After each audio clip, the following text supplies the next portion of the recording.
Okay, let's try to do example 9. So let's read the question. Okay, so a radioactive source contains 1/10⁻⁶ gram. So this one would be a mass lah, a mass. Okay, so of Pu 239. Okay, so if the source emits 2300 alpha particles per second, so calculate the decay constant. Okay, so we know that.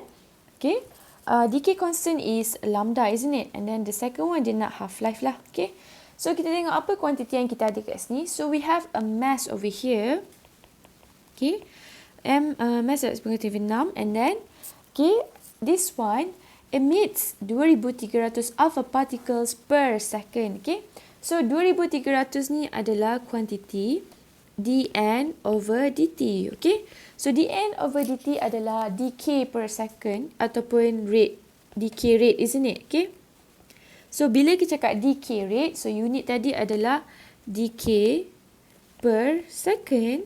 Okay, so that is the unit. Okay, so but now dia kasih kamu number of particles kan per second, which is also equals to number of particles per second lah. Okay, and then dia cakap emits lagi, maksudnya dia tengah mengalami decay. So we know that this quantity is dN over dt. Okay, so we want to calculate the decay constant. So we know that dN over dt is equals to negative lambda n. Okay, so we already know that dN over dt adalah 2300, and we want to calculate the lambda tu berapa. Okay, so this one your equation ada negative sebab it's a concept that tells us your n akan lagi berkurang lah. Tapi kalau kamu nak proceed lepas tu, tak nak letak negative sign pun is okay. Okay, right, so how do you find the number of nuclei present? Okay, so this one dikasih kita mass ni ada function lah sebab boleh cari number of nuclei. Okay, berapa banyak partikel kamu ada berdasarkan you punya mass of Pu 239 tu lah. Okay, so remember you've learned before. Okay, number of moles is equals to mass over molar mass, isn't it? Di mana kamu belajar dalam kimia, mass is in gram and then molar mass is gram per mole kan?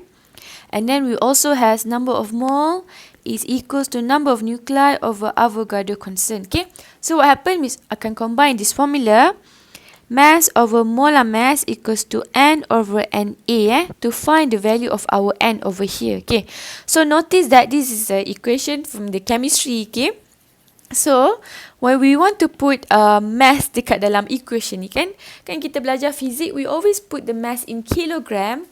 Tapi untuk this equation sahaja you must put the mass is in gram. Kenapa kena letak dalam gram? Sebab you punya molar mass is in gram per mole.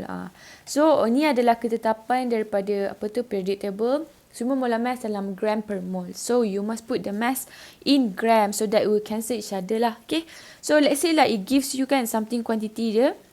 Quantity dia adalah katalah 1/10 kilogram.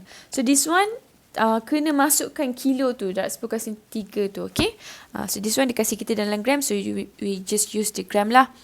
So 1/10⁻⁶, and then the molar mass is 239. Number of nuclei, and then the Avogadro constant is 6.02. This one is given to you, and then you obtain your number nuclei to be, I think